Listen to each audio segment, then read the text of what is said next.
Hi everyone, it's Don, and today we got some exciting updates coming from Royal Caribbean that they announced last week.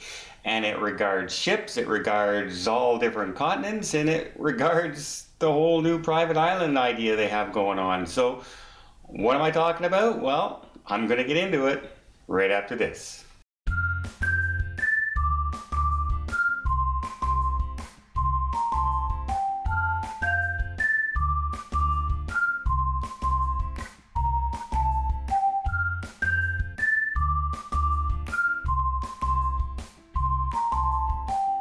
Last week, Royal Caribbean announced that they're going to be investing over the next couple of years over $1 billion in new renovations and that for their ships. This is not including all the new ships they have on order and they're going to be building or anything like that, or adding on to some of their larger ships and food things or anything.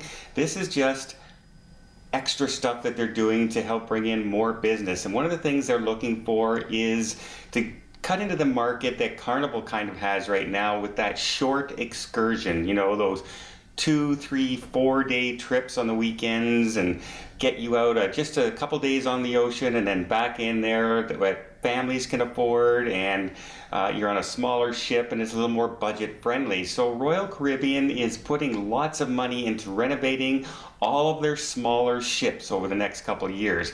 They're going to be putting in new children's areas, new swimming areas, updating the cabins, adding balconies to some of their smaller ships, much like Carnival has been doing for ships like the Temptation and things like that.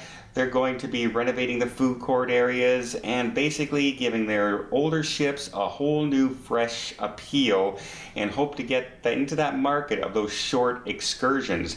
Not only that, to help bring in the families, what they're doing is a whole big change to their private island of Coco Cay. And this includes a giant water park on the island, updating and putting in more sand and fresh areas, clearing out more area on the island. They're going to be putting in new cabanas. They're going to be changing out the Chase Lounge areas. They're building a whole dock, and that so the boats will no longer have to tender in. And if you've ever been to the Royal Caribbean island, you know that if you're on a large ship like the Oasis with close to 6,000 people on it and they're tendering to the island, it can sometimes be a pain lining up and taking the tender back and forth. So they're building this dock, and the dock is going to be large enough for those large ships. So you're just going to be getting right off and walking onto the island, or maybe taking a tram depending on, you know, which area of the island you're heading to. So all that sounds like a fantastic idea. A new water park, the kids are going to love those kind of things. They're clearing out a whole new snorkeling area, bay, and updating their food area on the island. So it's going to be basically a brand new island. The dock and everything will open up later on this year, around November, just in time for the Symphony of the Seas to start her sailings in November out of Miami. Coincidence? I don't think so.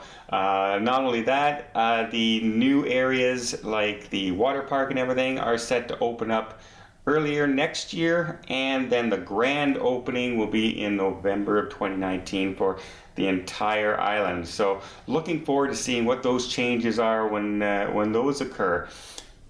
Is Royal Caribbean satisfied with that? No, they've decided to have private islands on other areas. They're building a private island in the Australian area. In Europe, they want a private island in Japan area. So they're going to be bringing the Coco Cay experience to the other continents, and that way it's not just going to be the Caribbean that has all the private islands for the cruise ships. And those people sailing out of Australia and everything have always long complained that they don't really have those locations like they do in the Caribbean. So that could be a good drawing card for Royal Caribbean. We'll see what it all happens, but $1 billion in renovations. What do you think? Do you think that's going to help to draw in a lot of customers and perhaps dig into some of Carnival's market? So let me know what you think about all this money being spent at Royal Caribbean. Do you think it's worth it for them? Do you think we're going to enjoy it? Do you think it'll bring more people? Let me know down below. And if you like this video, please give it a thumbs up. If you want to see more videos and more cruising tips and more blogs, don't forget to hit that subscribe button. Until next time, have yourself a safe and a great vacation.